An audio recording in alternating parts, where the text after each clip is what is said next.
Welcome to True Wellness with Dr. D, the podcast where we explore what it takes to live with vitality, balance, and purpose. I am Dr. D, and each week I'll bring you powerful tools, inspiring stories, and expert insights to help you thrive in every area of your life. From health and wellness to mindset and navigating life's challenges, this podcast is your guide to creating a life of true well-being. Be sure to check the show notes and grab your free copy of the True Wellness Checklist so you can get started on your journey to true wellness right away. Now, let's get started. Hello, everybody. Good to see you for another episode of True Wellness with Dr. D. I want to bring something to light today that I think is very, very important. And our special guest here, Alyse Shockey, is the queen of this issue that I know. You guys, most people think that diet, nutrition, hormone imbalances, that those are some of the biggest keys to our health. But what if I told you it was something a little bit different? What if one of the important pieces to our health that we've been missing is our own airway? Mm-hmm. And what has been showing up in the science and the research is that the impact of airway is tremendous on our overall health and well-being. And today we are going to dive deep into that rabbit hole because it is really important, and it's time to really bring the awareness right to front and center when it comes to our airway. Alyse Shockey, she has 3 decades and more of professional experience in dentistry and holistic medicine. She has this interest in complementary alternative medicine that's given her years of advanced study, understanding more about airway. She studies something called orofacial myology, which she'll share with us what that means. And she's really on the front line, when it comes to early sleep issues, swallowing, breathing disorders, detecting things. And she's even on the task force for the American Dental Association for children's airway screening. And you guys, I remember, Alyse, I have this memory of you, and I know that you are an avid speaker, and I remember you being at a conference up on stage, and we were talking about dental health, and we were talking about flossing, and you had us all flossing and moving our bodies as if we were flossing. And it's just so powerful because I think what Alyse brings today is not just her knowledge and her wisdom, but at least the way that you break things down for our understanding, I think is going to be really crucial to our conversation today and understanding the issue called airway. So thanks for being here. Oh, you're welcome. It's always a delight to join forces with you and what you're doing in your world, and to merge medicine and dentistry together. Yes. And which is an oxymoron in some worlds, but you and I know better. So that's a good heading in the right direction. Yeah, absolutely. This is a topic, Alyse, that I think gets not enough attention. We've had some experts on our podcast, Dr. Lane Martin. We've had Dr. Leonard Fazio, who have talked about these issues, but I know this is heart and soul, a passion of yours, because you're at the front lines of really, uncovering how airway is having an impact on people and their health, and really being at the forefront of studying that. So how did you even, well, let's start with this. What is airway?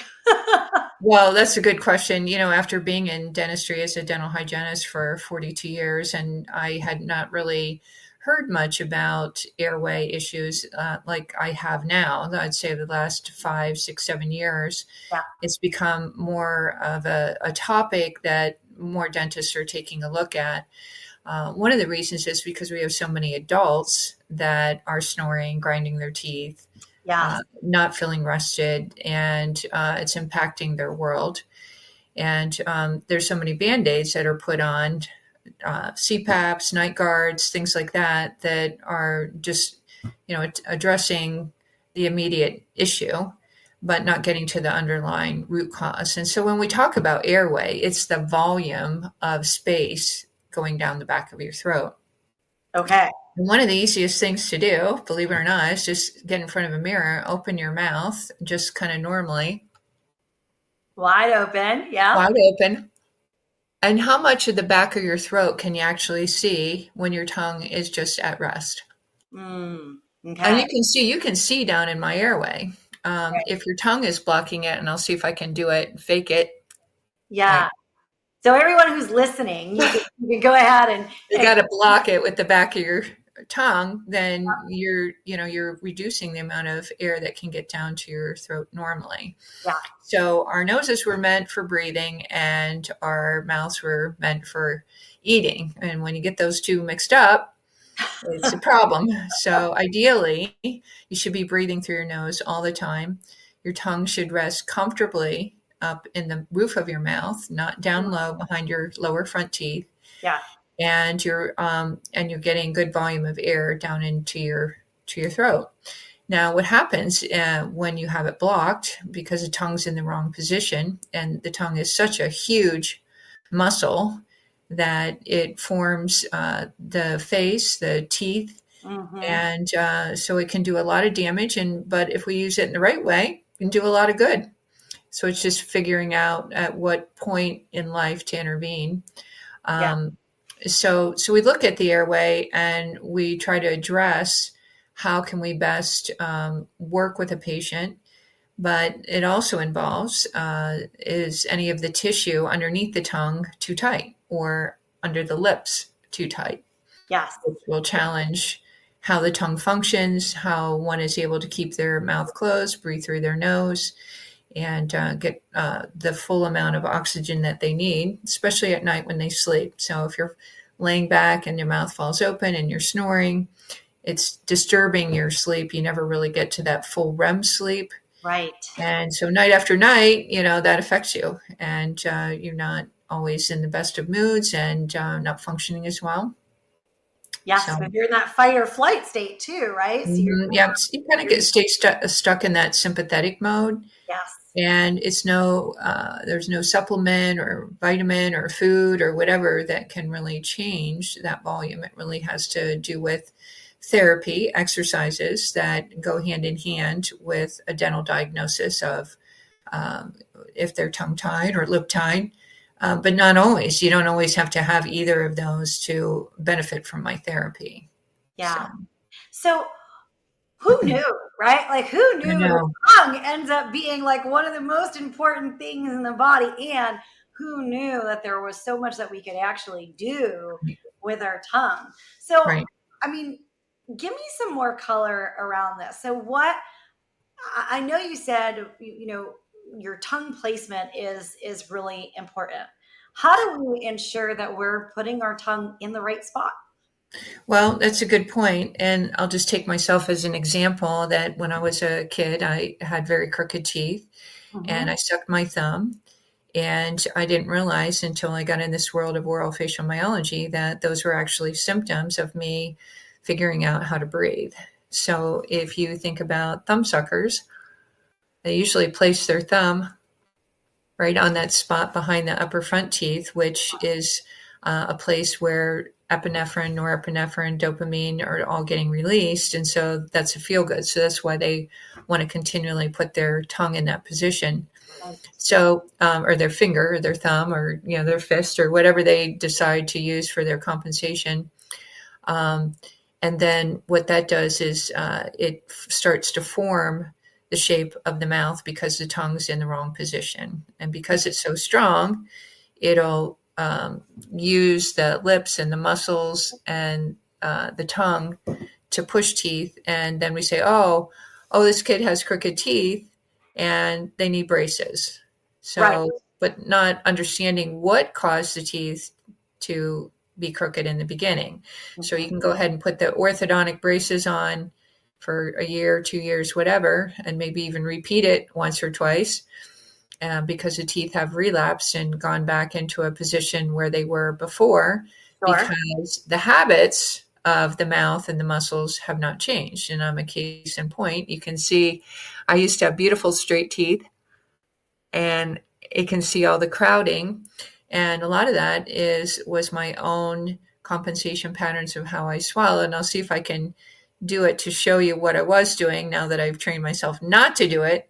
It Yeah. was more like a lot of pushing of these muscles, which was squeezing the teeth together. So it's like an orange. If you squeeze it, and Hmm. you'll have an oval shape versus a round shape. So if you keep squeezing the muscles, you'll get this high vaulted palate, which isn't ideal for placement of the tongue. So it's always trying to jockey for position.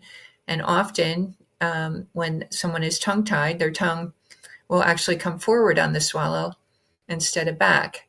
And so that constant pushing is what misaligns the teeth. So we have to not only, and perhaps in some cases, correct the teeth with orthodontics, but also retraining the tongue function Right. along with it. Mm-hmm. Right. Right. I, Talk to me a little bit about how would you know that you have a tongue issue?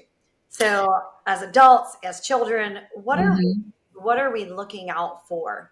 Sure. Well, underneath the tongue is So this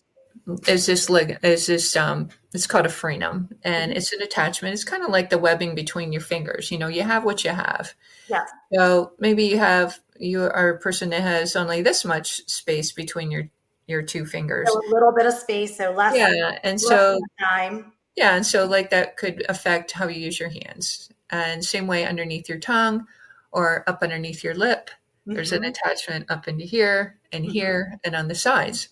Yeah, I had my front removed because when I was little, it was pulling down my gums. Right. I actually had to cut that one Yeah. when I was young. Right. Hmm. So that'll affect the way that the teeth grow in, a way that your mouth is shaped. And so when we're looking at, why would we want to intervene with a laser procedure and therapy, Right. is if that restriction is too tight, that's not allowing you to have full suction, meaning you can put all of the suction your tongue to the roof of your mouth and have a pretty wide range of motion. Some people maybe only have this. So, can you explain for our listeners what it is that they can do to test that out? What you're doing? One thing would be to close your teeth and Mhm. then suction your tongue up to the roof of your mouth like you have peanut butter up there and it's stuck. And you keep it suctioned up there, and then you open, Okay. and you'll see that attachment. Now, sometimes when you lift it up and it's tight, it's like a guitar string. It's really, really taut and tight or short.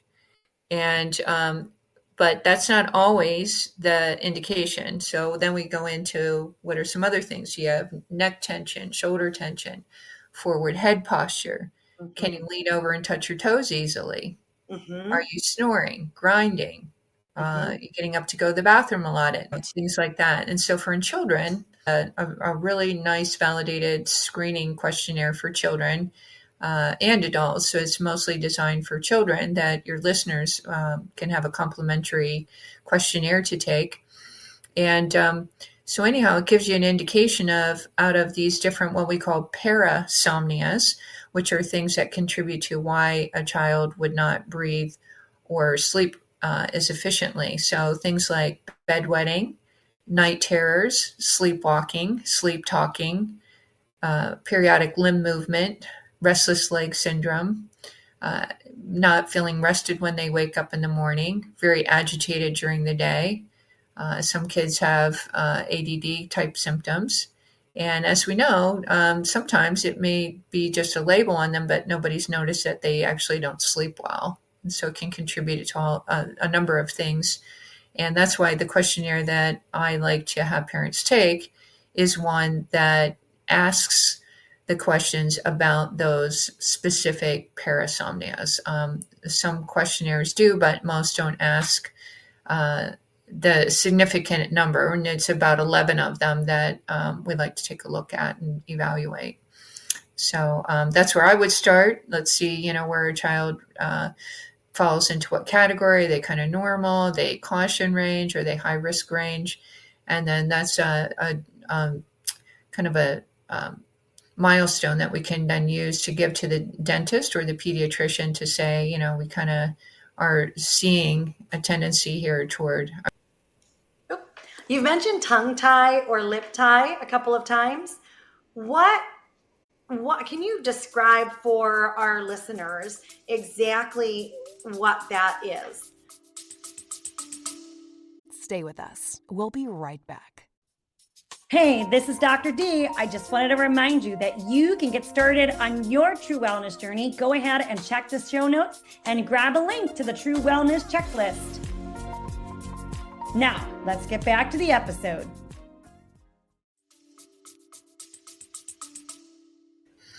Okay, so tongue tie would be that tight restriction of the frenum underneath the tongue or up underneath the lip.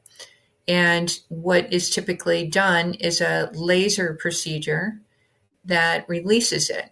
And it's usually pretty quick and painless. Some people do have a little bit of soreness for a couple of days afterwards. But all of this is in conjunction with preparing for that surgery with therapy, orofacial myology therapy, for roughly a month beforehand, get those muscles nice and straight or strong, and that way they can hold the tongue up during the procedure. But more importantly is afterwards, working for about another 3 months, trying to work on getting the muscles, all the muscles of the tongue to work so that we can accomplish the goal. And that would be that the tongue lives up in the roof of the mouth all the time versus, like I had mentioned before, down low, and that the swallowing pattern is correct. So we're always looking at the tongue position when it's at rest. Where is it? Mm-hmm.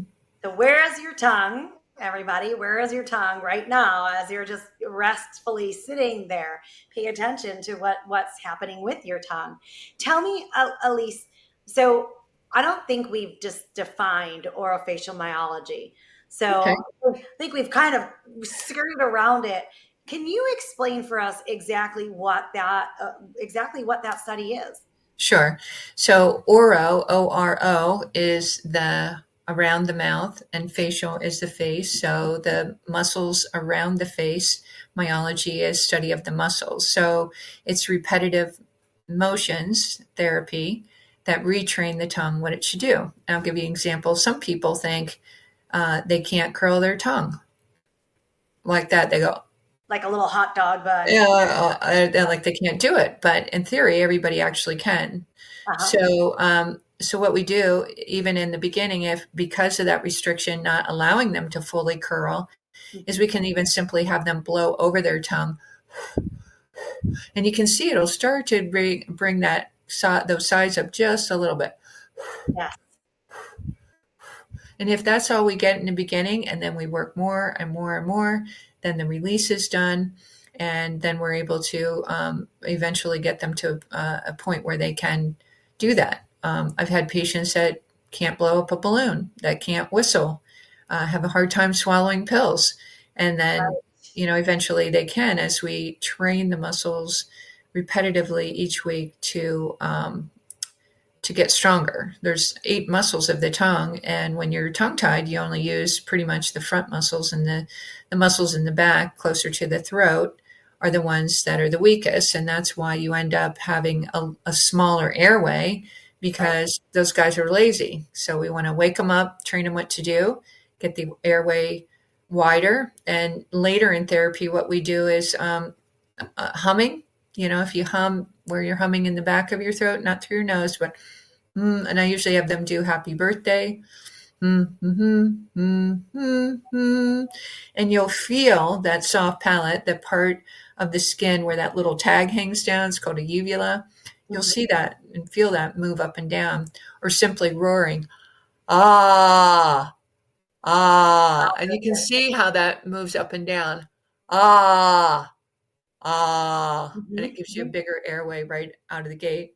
And so we try to make those exercises pretty fun. have lots of little cute tools and things to do. Even the big kids, the grown-ups like to do it as well. And exercises are done about 3 times a day. They take about 2 minutes. A lot of them you can do in the car. You can do them in the shower. You can do them watching TV, cooking dinner. Yes.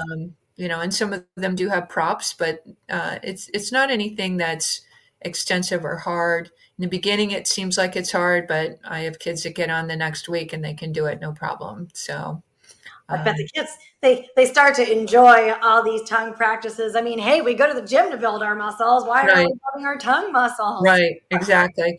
And so in the therapy, I work with the tongue, I also work with the lips, and I also work with posture. Because I was mentioning before, you have a tendency to want to bring your head forward. Sure. And so we want to prepare for if they have the actual laser release, that we're strengthening all up here in the upper chest so that when it's released, they're already able to hold themselves up nice and straight versus, that rounded posture. Right. So, and they can touch their toes, with ease. And so, like I said, there's a lot of different things that we evaluate before we, make that call to, insult the body, if you will. And, but it's very rewarding, once we get on the other side of everything and people are sleeping, children are stopping wetting the bed, they sleep better, they're rested in the morning. They're just happier kids all the way around. Yeah. I mean, would you say that this is, these issues are becoming more of an epidemic? They are. This is, we call it the new children's epidemic throughout the United States. And there's so many, like I was saying, those parasomnias that go unrecognized. It could be daytime sleepiness, kids that are tired at school, or the teachers noticing it. Do they make a comment to the parents? Is the parents even aware of it? Yeah. Are the kids snoring, grinding? Are they all over the place when they are sleeping? Do they sweat during their sleep? Mm-hmm. And as kids get a little bit older and mom and dad aren't necessarily checking on them in the night, they don't always know. So when they take this questionnaire, the nice thing about it, they can pause it, go and observe for a night or two, and then answer the questions. Yeah. Because they all have a telltale sign that something's going on, that a child is struggling, especially toddlers. Those symptoms are a way for them to express, how they're breathing. Some toddlers will roll over on their belly and put their butt up in the air and turn their head to the side. And that's actually a compensation pattern to be able to breathe, believe it or not. So some kids will suck their thumbs, some will chew their nails, some kids will pull their hair, chew on objects, chew on their lip, chew on their cheek, on the inside, lip licking.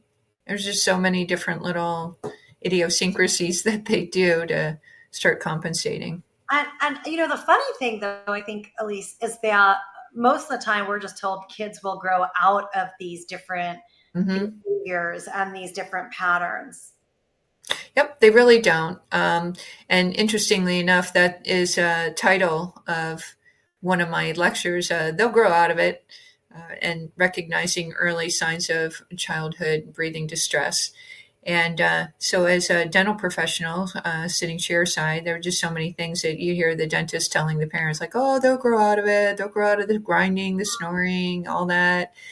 And to a certain degree, there is some truth to that, but they end up just compensating and doing something else to replace what they were doing. Right. So, like I said, one of the things would be, putting a child through orthodontics and then taking that off. And then in early adulthood, then the teeth are shifting and relapsing, going back the way that they were, similar to the way they were. And so then they'll put the orthodontics on for a second round, or they'll do Invisalign, or, some of these correctors that don't take very long. But it's a pattern that gets repeated over and over again. I mean, I've had patients that have gone through orthodontics 4 and 5 times. Oh my goodness. And it's like, okay, well, they didn't get to the root issue. So, and muscle, when you have a war between muscle and bone, muscle always wins. It's just so much stronger. Okay. So that's why we can use the tongue to achieve what we need. And the tongue will actually end up becoming a nice retainer for the mouth once we get it to sit all the way up in the roof of the mouth permanently. It Mhm. keeps a nice shape for the roof of the mouth so that people don't have to be tethered to wearing their retainer all the time. Right, right. Mhm. Does it help with things like, children who need or adults who need palate expanders? You know, Mhm. It that's gonna does. help a lot. It does. And, it's nice in conjunction with palatal expanders. Some dentists will do expand the palate first, then recommend orofacial myology. It just really depends on the case, which comes first. Mhm. Sometimes I do the orofacial myology first, then we do the expansion, then some ortho, and then I will follow a child quarterly, semi-annually, just to check on their growth spurt and to make sure they haven't adopted any new bad habits. Yeah. That happens. Compensation. Yeah, so it happens. And, Absolutely. yeah,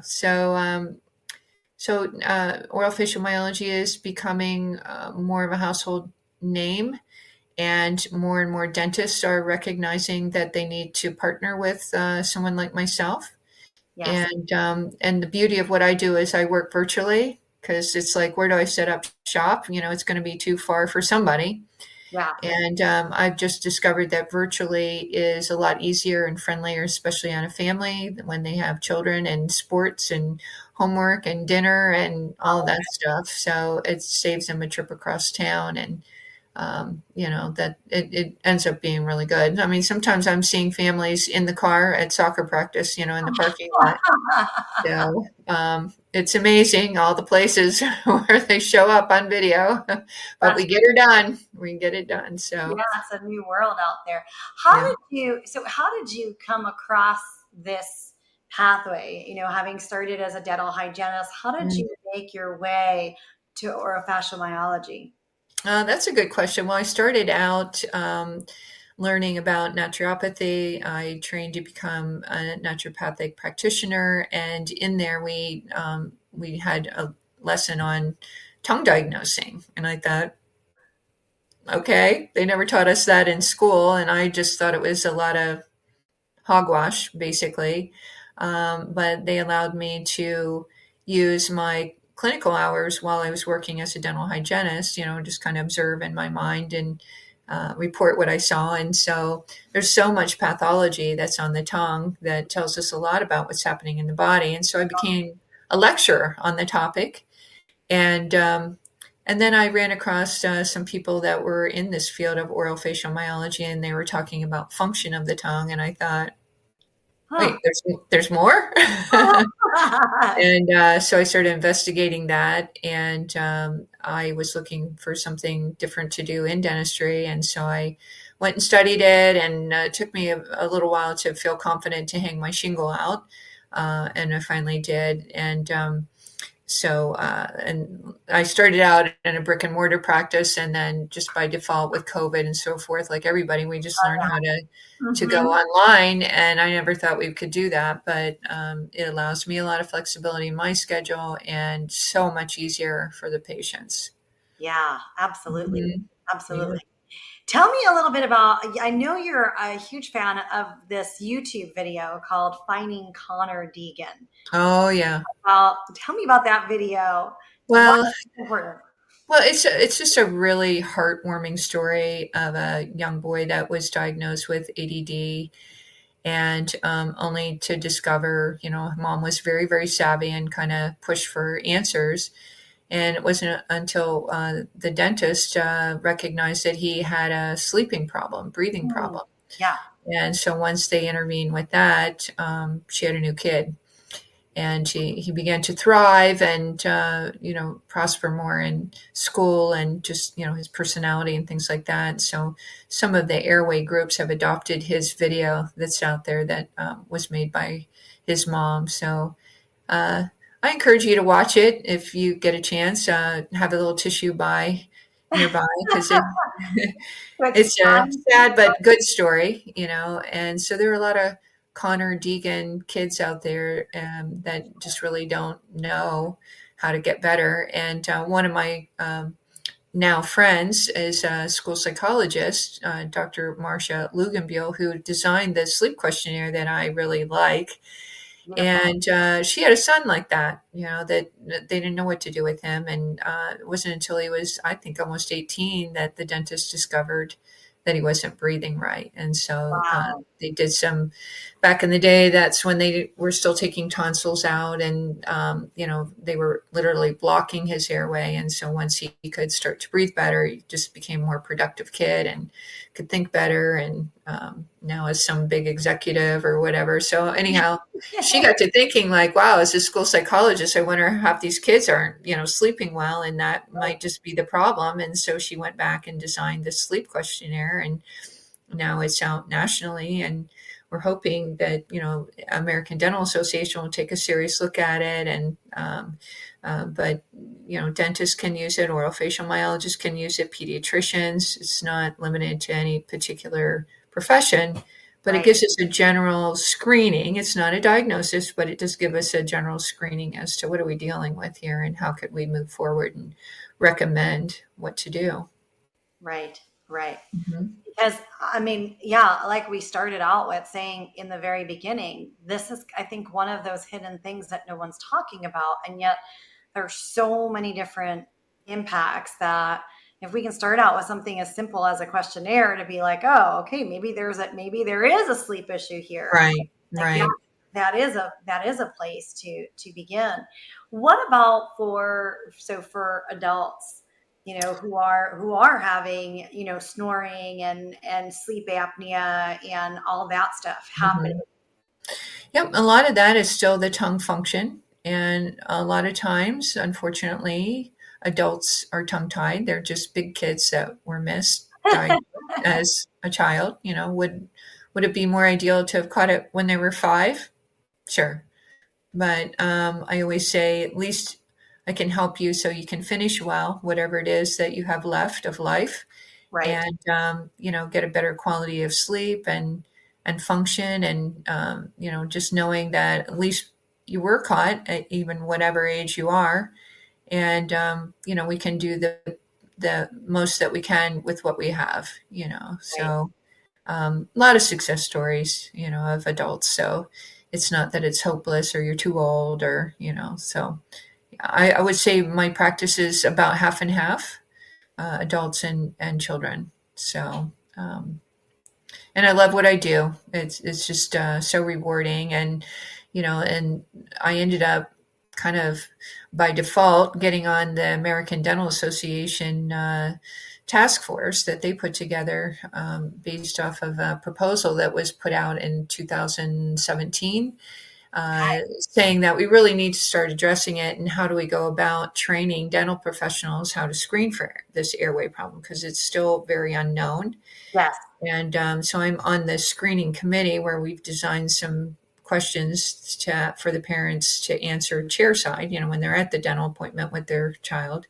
Mm-hmm. And so we can start picking out even the mild cases, because the obvious cases are easy, if they're snoring, grinding, but like when I was talking about some of those parasomnias, you really don't know until you ask or you observe if there's Sure. more going on. And so, when I start going down the list, the parents like, oh, yeah, yeah, yeah.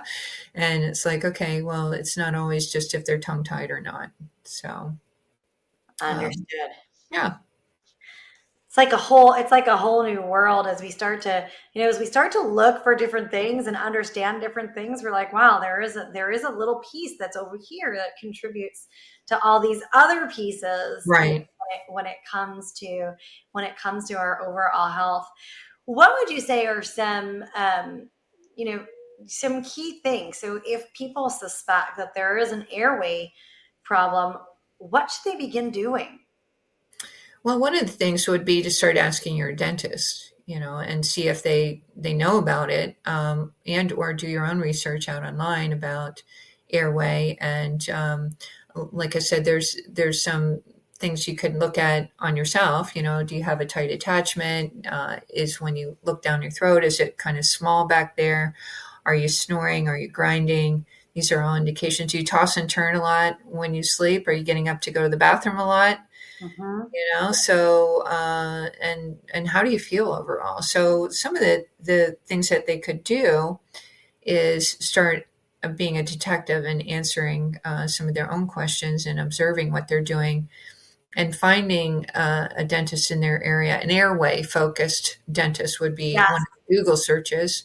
Yes. Airway focused dentist, and they're going to understand about orofacial myology and the importance of doing both together, because we've learned from our research now that if you just do the tongue tie surgery without the therapy before and after, the results aren't optimal. So it's really best to work with a dentist that won't even do the procedure unless you've had the therapy, you're working with the therapist. Right, because that means they're understanding the breadth of what's happening.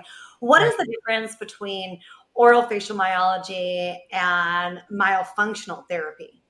It's really the same. It's just a different terminology. Okay. It's like if you say I have orthodontic wires or you have braces. They're both the same terminology. It's just some people label it a different way, but it all comes down to where is the tongue in the resting position and how can we um, teach the tongue to be in the most ideal position at rest. Yes. I was really excited at my last dental appointment. The hygienist, she's like, hey, just make sure that you're putting your tongue up and just keep practicing that. And I was like, oh, wow. Yep. I Yeah. find when you go to a holistic dental practice, they are much more in tune and much more aware that this is an issue that needs to be paid attention to. Right. So, Exactly. Yeah. And I mean, some of the things you could do just in general is just make sure that you take and smash your tongue up in the roof of your mouth and just really push, push, push, push. And you constantly find out where is normal for me. yeah. And just you can just do some simple pressure exercises, pushing up. But there's a lot of them that are pretty easy to quickly train the muscles. And like I said, it's a lot of fun. Yeah. And But I'm sitting here pushing my tongue against the top of my, I'm sure our listeners are doing the same thing as we speak, which is awesome, right? We're it is. exercising that tongue. Yep. Yep, it is. And even like I've heard in yoga practices, there's a lot of exercises where you stick your tongue out. Yeah. There's one that it's like out and down. Uh-huh. Yes. Yes. Different breathing And you techniques. get this nice stretch all up in here, but there's also a stretch into this muscle that runs from your hyoid bone, the one that sits here down along the neck and into the shoulder. So Yes. it's always good to stretch up in there. And Yeah. it's also good for, your jawline and, no sagginess underneath. And all that so, all that double chin stuff. yeah, Well, yeah. So it's I good want for to that. ask you, because you're talking about the posture. How do you think the electronic usage, like the cell phone, Oh, all of that, what kind of an impact is that having man. on our mouth, our jaw? I mean, Mhm. I think we think about the neck when we think about the position, but Yeah. is that impacting that environment as well? Yeah, it does. We call it tech neck, where you're sitting down, and the head's dropped. And a lot of times when kids are doing it, they're like in this trance, and often you'll see their mouth open, Uh-huh. working on whatever. And so they train that position. And if you look at when you do that, it makes the face narrower. So we want the mouth to be closed, breathing through the nose, so we have good facial growth.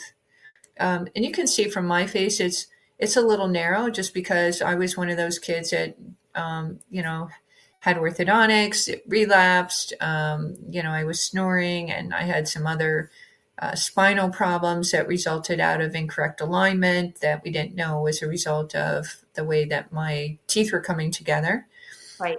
And and just another side note is, also the posture, this head neck movement. It's good to not only have chiropractic treatment during orthodontics, but cranial sacral therapy, where you're looking at the relationship of all the skeletal bones and how it pumps the cerebral spinal fluid through the body system. And because a lot of times when you have the orthodontics on, it's a lot of pressure pushing on the teeth, and Yeah. moving teeth through the bone. So you want to be aligning the rest of the body along with the new alignment of the adjustments that you get, monthly or whatever your orthodontist has in store for you. Right. Right. Hmm. Right. Awesome. Well, Alyse, tell us, I always ask all of our guests, what are like the top 3 things that are really important that people can begin taking action on right now to begin to improve their health and wellness based, from that perspective of your expertise? Well, sure. One of them is getting good night's rest. And so, if that's something, one of the telltale signs about that, if you aren't, is you don't feel rested in the morning. So, that would indicate that you're probably not getting the REM sleep. Yeah. Now, can we work nutritionally with that? Absolutely. Do we have supplements that can help reset the circadian rhythm, melatonin, things like that, that can help to calm the system? But what's happening is when you're in that part of your sleep pattern where you're in distress and you're waking up a lot, you're in a sympathetic mode. And Right. so it's really shifting gears, learning how to do parasympathetic. And Mhm. as I mentioned earlier, it would really be doing a search on airway focused dentistry. I would say that's one. I would also look at how's your exercise program? Are you stretching? Is there yoga? And how is your overall alignment in your body? What's the level of your feet? Is that correct? Because that can drive a lot of posture. Mhm. Um, and then thirdly, I would just say working with somebody like you, where you can work by getting the tissue of the body as healthy as possible. Because it's one thing to move, let's say, teeth into one direction, or move a body part, but then we're relying on tissue that might not be optimal to do Right.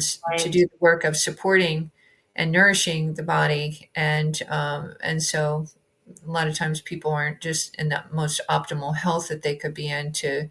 give the body what it really needs. Right. And so I think when you look at it all together, and it's just like brushing your teeth, flossing your teeth, getting your hair combed in the morning, taking a shower, all the things, the list that we have to do every day to, kind of Exactly. move ourselves through life. Yeah. And what are you doing for sleep hygiene? Are you getting off of technology early enough in the evening? Mhm. You're protecting your eyes, when you're on the screen with blue blocking glasses, Yes. things like that. Do you have screen protectors? Do you have protection on your phone, your devices, things like that? Right. Hmm. All really, really great stuff. Thank Hmm. you so much for being here with us, for sharing your expertise. How can our listeners learn more about your work, or how they can work with someone who helps develop the tongue Sure. and the mouth? Yeah. Right. Well, there are a lot of different directories online for orofacial myologists. If you type in orofacial myology Mhm. therapist, there are professional groups that have directories. My website is my name, AlyseShockey.com. And when you go on there, that's how you can get a hold of that free questionnaire. You'll get a copy, I get a copy, and if you want, we can have a short chat about whether your child's in distress or not. And I like to use that word distress. That tends to get the parents' attention. So when I see a screener that comes back where a child's in high risk, we don't want to wait. We want to encourage them to seek out help. Yes. So, Yes. and fortunately, there are more and more dentists that are getting on board with this whole airway movement. Great. And so they're eager to learn. And they're not necessarily everywhere. But again, that's why I do my work remotely, because if I have a dentist that is on board and they're in Texas or whatever, I'm not close by.